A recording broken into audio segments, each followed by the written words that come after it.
Hi friends, welcome to my YouTube channel. Ghee rice ಹೇಗೆ ಮಾಡೋದು easy ರೆಸಿಪಿಯಲ್ಲಿ ತೋರಿಸ್ಕೊಡ್ತಾ ಇದ್ದೀನಿ.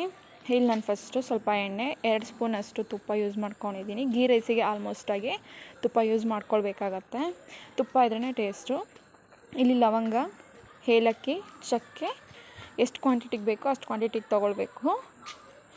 ನೀವು ಜಾಸ್ತಿ ಯೂಸ್ ಮಾಡ್ಕೊಳ್ಳೋ ಮಸಾಲೆ ಅಷ್ಟು ಟೇಸ್ಟಾಗಿರಲ್ಲ ಗೀ ರೈಸು.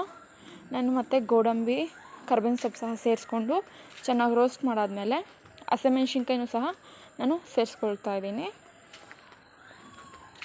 ಗೀ ರೈಸು ಸಿಂಪಲಾಗಿ ಮಾಡಿಕೊಂಡಷ್ಟು ಟೇಸ್ಟ್ ಜಾಸ್ತಿ.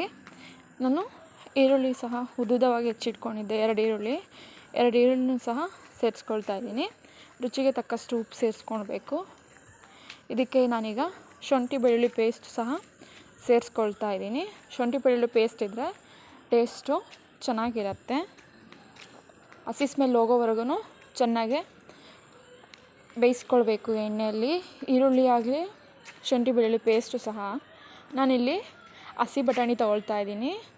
ನಾನು ಬಟಾಣಿ ನೆನೆ ಹಾಕ್ಕೊಳ್ಳೋದು ಮರ್ತೋಗಿದ್ದೆ. ಹಸಿ ಬಟಾಣಿ ಯೂಸ್ ಮಾಡ್ಕೊಳ್ತಾ ಇದ್ದೀನಿ ನಾನು. ನೀವು ಯಾವ ಬಟಾಣಿನಾದರೂ ಯೂಸ್ ಮಾಡ್ಕೊಳ್ಬೋದು.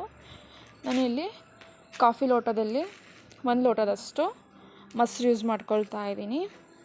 ಕೆಲವರು ಕಾಯಿ ಹಾಲನ್ನ ಯೂಸ್ ಮಾಡ್ಕೊಳ್ತಾರೆ. ನಾನು ಇಲ್ಲಿ ಮೊಸರು ಹಾಕ್ಕೊಳ್ತಾ ಇದ್ದೀನಿ. ನಾನು ಈ ಲೋಟದಲ್ಲಿ 2 ಲೋಟದಷ್ಟು ಅಕ್ಕಿ ತೊಗೊಂಡಿದ್ದೆ. ಇದರಲ್ಲಿ 4 ಲೋಟದಷ್ಟು ನೀರು ಹಾಕ್ಕೊಳ್ತಾ ಇದ್ದೀನಿ.